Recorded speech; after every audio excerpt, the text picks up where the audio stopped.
मित्रों, आज हम आपको बताना चाहेंगे कि भक्त बड़ा या भगवान। एक बार नारद जी ने ऐसा विचार किया कि मैं इसको सिद्ध करूंगा कि भक्त बड़ा या भगवान।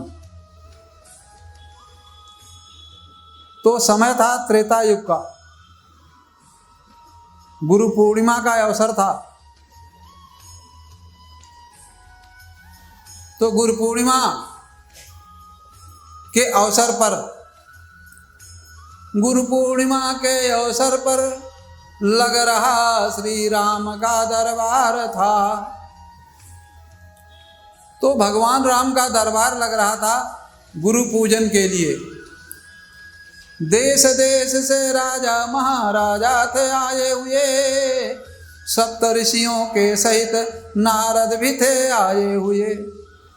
देश देश के राजा महाराजा को भगवान राम ने बुलाया। सप्तऋषि भी आए, नारद जी भी आए। तो नारद जी के मन में एक विचार आया कि आज यह सिद्ध किया जाए कि भक्त बड़ा या भगवान। तो उन्होंने एक विक्रम नाम के राजा को नारद जी ने बुलाया। नारद ने विक्रम को बुलवाया, सब अपनी बात बताया। सबको प्रणाम कर आना, ऋषि को नहीं शीश झुकाना। नारद जी ने कहा कि हे विक्रम, आप सबको प्रणाम करना, लेकिन विश्वामित्र जी को प्रणाम मत करना। और इतने में विश्वामित्र जी आ गए।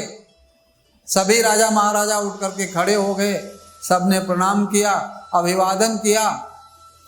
लेकिन विक्रम जहां बैठे थे बैठे ही रह गए। विश्वामित्र जी के विषय में कहा जाता है कि क्रोधी थे और उनकी दृष्टि पड़ी विक्रम पर। तुरंत राम को बुलाया और उन्होंने कहा कि वध करो अभी तुम इसका, वरना मैं तो अब किसका। अगर तुम इस समय वध नहीं करते हो विक्रम का, जिसने मेरा अपमान किया है, तो मैं जा रहा हूं। भगवान राम ने कहा कि गुरु जी, ये गुरु पूजा का त्योहार है। अगर इस समय हम विक्रम का वध करते हैं तो गुरु पूजा में व्यवधान आ जाएगा, हम परसों मारेंगे। तो विश्वामित्र जी ने कहा मारोगे तो, लेकिन सौगंध खाओ उसकी जो हो तेरा प्रियवर, जो तुम्हारा सबसे प्रिय हो उसकी सौगंध खाओ। तो भगवान राम ने कहा कि ठीक है, मेरे सबसे प्रिय तो हनुमान जी हैं, मेरे भक्त भी हैं, मैं उनकी सौगंध खाता हूं कि मैं परसों विक्रम को मारूंगा। गुरु पूजा का त्योहार पूरा हुआ, सब लोग अपने अपने स्थान पर जाने लगे। तो विक्रम ने नारद से कहा कि नारद जी, झगड़ा लगाई है तो रक्षा भी करनी होगी, आपत्ति जो मुझ पर आएगी उसको भी सहनी होगी। बोले महर्षि, आपके कहने से तो मैंने ये काम किया, अब मेरे ही प्राण संकट में हैं। आपने अगर झगड़ा लगाई है तो रक्षा भी करने का काम आपका है। जो विपत्ति मेरे ऊपर आएगी उसको आपको भी सहन करना होगा। तो बोले ठीक है, तुम चिंता मत करो, हम तुम्हारी रक्षा करेंगे। और विक्रम को लेकर के नारद जी माता अंजना के पास चले जाते हैं। माता अंजना अकेले थी और माता अंजना ने स्वागत सत्कार करना चाहा। तो नारद जी ने कहा कि देखिए माता, आपका स्वागत सत्कार तभी हम स्वीकार करेंगे जब हमें आप एक वचन देंगी। बोले क्या वचन? कहने लगे कि किसी राजा ने ये कहा है कि विक्रम को परसों मार देंगे, तो अगर अपने पुत्र हनुमान जी से कह करके आप विक्रम की रक्षा कराने का वचन दें तब तो ठीक है। माता अंजना ने कहा इसमें कोई बात नहीं, अभी आता होगा हनुमान और मैं कह करके विक्रम की रक्षा कराऊंगी। और थोड़ी देर में हनुमान जी आ गए। तो हनुमान जी से माता अंजना ने कहा कि ये विक्रम है, हमारी शरण में आए हैं, हमने इनको वचन दिया है, परसों किसी राजा ने इनको मारने का संकल्प लिया है, तो तुम्हें इनकी रक्षा करनी है, ये मेरा आदेश है। बोले ठीक है माता, कोई बात नहीं। खैर फिर वो अयोध्या चले गए। जो परसों वाला दिन था उसके एक दिन पहले ही भगवान राम से बोले कि प्रभु वैसे तो मैंने कभी कोई छुट्टी नहीं मांगी, लेकिन कल की छुट्टी मुझे दे दीजिए। बोले ऐसी क्या बात है? बोले प्रभु ये मत पूछिए, बस छुट्टी दे दीजिए कल की, परसों मैं फिर आपकी सेवा में आ जाऊंगा। भगवान राम ने कहा था वैसे तो तुम कभी छुट्टी मांगते नहीं हो, लेकिन ठीक है जाओ। तो वो दिन आया जब भगवान राम ने अपना बाण संधान किया विक्रम को मारने के लिए।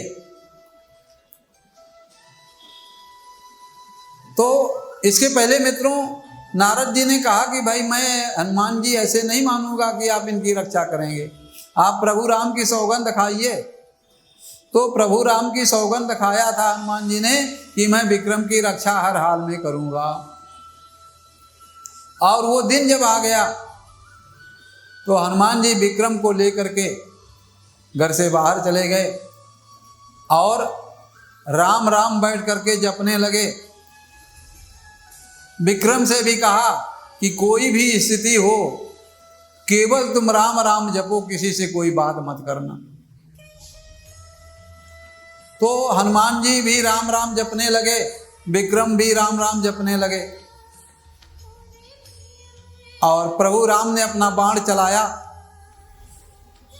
लेकिन कहते हैं कि जिस तरफ राम के बाण की बौछार थी उसी तरफ राम नाम की दीवार थी।